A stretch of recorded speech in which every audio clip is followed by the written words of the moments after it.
नमस्कार बंधू आणि भगिनींनो, आपण थंबनेलमध्ये बघितलाच असाल की आजचा व्हिडिओ कशाच्या रिलेटेड आहे.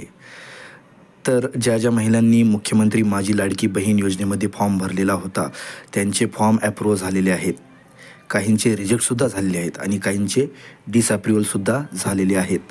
तर अशामध्ये ज्यांचे फॉर्म ॲप्रूव्ड झालेले आहेत त्यांनी लवकरात लवकर आधार लॉग इन करून बँक आधार सीडिंग स्टेटस चेक करून घ्यावे, अन्यथा वेळेवर पैसे जमा होणार नाहीत.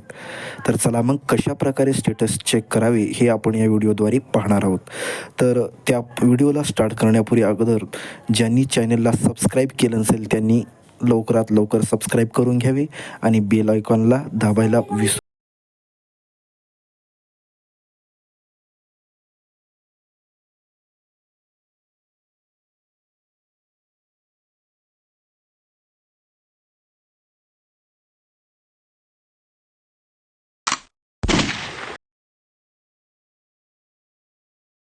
सर्वप्रथम तुम्हाला तुमच्या मोबाईलमधील क्रोम ब्राउझरमध्ये यायचं आहे. त्यानंतर गुगलवर UIDI लॉग इन असं टाईप करून लॉग इन व्हायचं आहे. लॉग इन झाल्यावर एंटर आधार नंबरच्या जागी तुमचा आधार नंबर टाकायचा आहे आणि त्यानंतर एंटर कॅपच्या समोरील कॅपच्या फिलअप करून लॉग इन विथ OTP या ऑप्शनवर क्लिक करावे.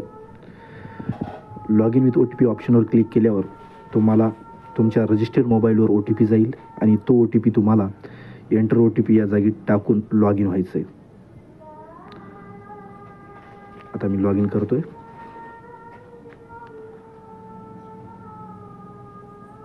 लॉग इन झाल्यानंतर तुम्हाला तुमचा डॅशबोर्ड इथे दिसेल आणि या डॅशबोर्डमध्ये तुम्हाला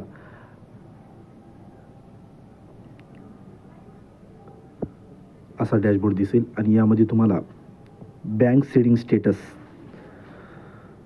दिसतंय का? बँक सीडिंग स्टेटसला इथे चेक करायचं आणि इथे तुम्हाला तुमची बँक जी सीडेड आहे ती इथे दिसेल. म्हणजे जी बँक मॅपिंग आहे तुमच्या आधारसोबत ती बँक दिसेल आणि याच्यातच तुमचे सर्व डायरेक्ट बेनिफिट ट्रान्सफर याच बँकेत होतील.